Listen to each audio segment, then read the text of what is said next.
যখনই ওযু করবেন ওই ওযু দিয়ে 2 রাকাত নামাজ পড়ার চেষ্টা করবেন।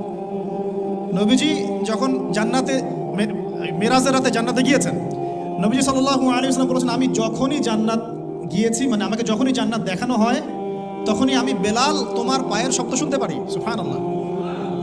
হে বেলাল, তুমি কি এমন আমল করো আমার আগে আগে তোমার পায়ের শব্দ শুনতে পারি?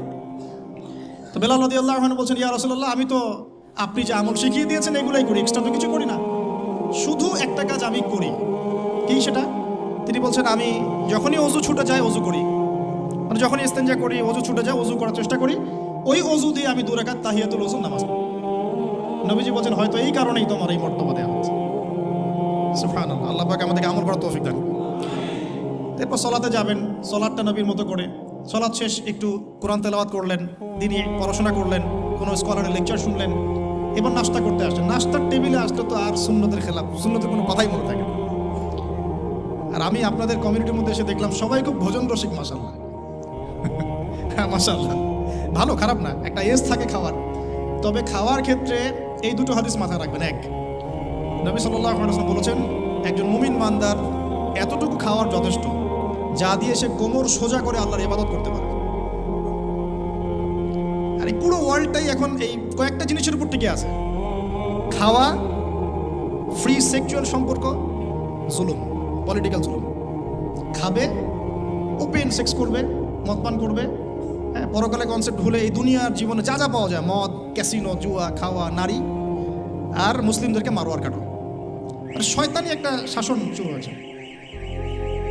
তো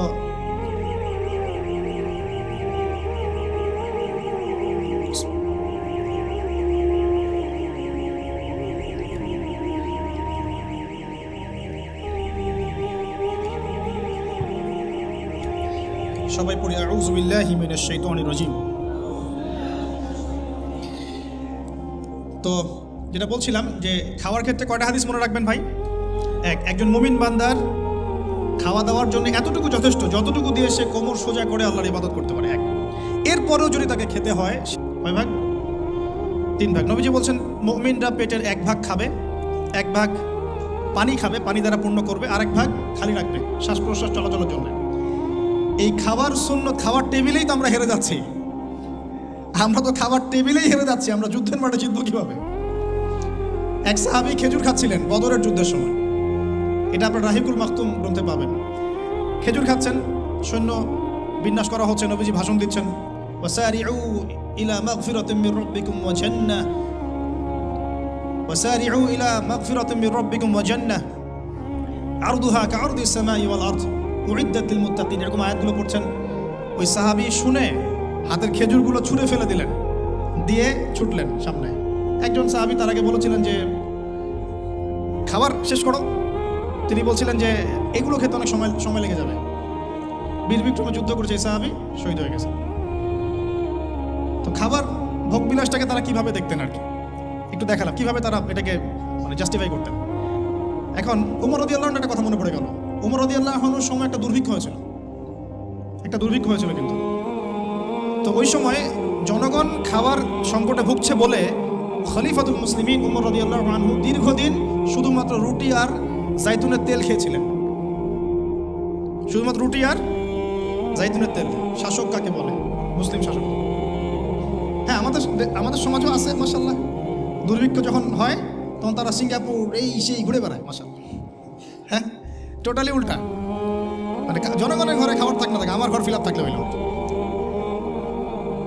জ্বর হলেই সিঙ্গাপুর, হাত ভাঙলে কানাডা, হ্যাঁ, ভিতরে আরো বড় সমস্যা হলে আরো বড় বড় রাষ্ট্র যেগুলো, ওখান থেকে আবার সুস্থ হয়ে আসে, এসে মাশাআল্লাহ আবার শুরু হয়ে যা যা তাই। আল্লাহ পাক তাদেরকে হেদায়েত দান করুন, দোয়া করি। তো খাবার সম্পর্কে 2টা হাদিস মাথায় নিয়ে নিলাম। এখন আমরা হাইজেনিক খাবারগুলো খাওয়ার বেশি চেষ্টা করব। আমরা যে খাবারগুলো খাচ্ছি ইদানিং, এই খাবারগুলোতে বেশিরভাগই আমাদের ক্ষতি হচ্ছে। এই ক্ষতিগুলো আমরা 20 থেকে 35 বছর এজে আমরা বুঝতে পারবো না। 35 ক্রস করে গেলে আমরা বুঝতে পারবো যে কী ক্ষতি হয়েছে। এই জন্য ইয়াং যারা আছেন, লেকচার শুনছেন, খাবার এবং ফিজিক্যাল এক্সারসাইজ এগুলোর ব্যাপারে খুব সচেতন হতে হবে। আল্লাহ পাক তৌফিক দেন। এই বিষয়ে ডক্টরদের পরামর্শ নেবেন, তারা আরও ভালো বলতে পারবেন। তো প্রফেটিক লাইফস্টাইল মানেই আমার ঘুম, আমার ইস্তেঞ্জা, আমার ওযু, আমার নামাজ, আমার খাওয়া, আমার পড়াশোনা, ইবাদত, কোরআন তেলাওয়াত, জিকির আজকার, ইভেন আপনার জব সেকশন, আপনার এডুকেশন সেকশন, পলিটিক্যাল সেকশন, সব কিছুকে নবী সাল্লাল্লাহু আলাইহি ওয়াসাল্লামের সুন্নাহ মতো ঢেলে সাজানো, এটার কথা তিনি বারবার বলছেন। যদি আমরা ভালো দায়ী হতে চাই, বড় আলেম হতে চাই, দিনের জন্য কিছু করতে চাই, আমাদেরকে আগে নিজের উপরে এই দিনটা প্রতিষ্ঠা করতে হবে। আল্লাহ পাক তৌফিক দান। তো বললাম ইখলাসের কথা, সালাতের কথা, 5 ওয়াক্ত সালাত, তাহাজ্জুদ, প্রফেটিক লাইফস্টাইল। এরপরে তিনি যেটা ফোকাস করছেন, নসিহত করলেন, সেটা হলো সিজদায় বেশি বেশি দোয়া করো। সিজদায় বেশি বেশি দোয়া করো। এই দোয়াগুলো আপনারা শিখবেন হিসনুল মুসলিম বই থেকে। কোন বই? এখনই প্লে স্টোরে যান, দেখেন এখানে হিসনুল মুসলিম অ্যাপস দেওয়া আছে। যে কোনো বিষয়ের দোয়া, স্পেশালি সকাল এবং সন্ধ্যার দোয়াগুলো ছাড়বেন না।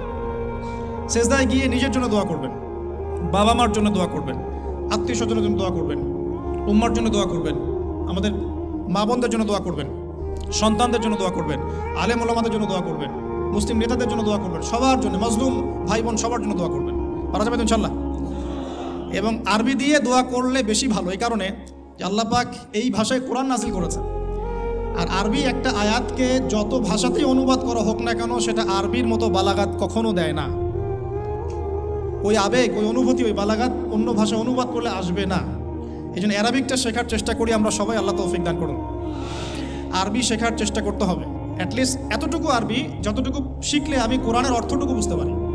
আমি বলছি না আপনি মুফাসসির হয়ে যাচ্ছেন, আমি বলছি না যে আপনি একদম ফকিহ হয়ে গেছেন, এত বড় লেভেলের কথা বলছি না। অ্যাটলিস্ট আপনাকে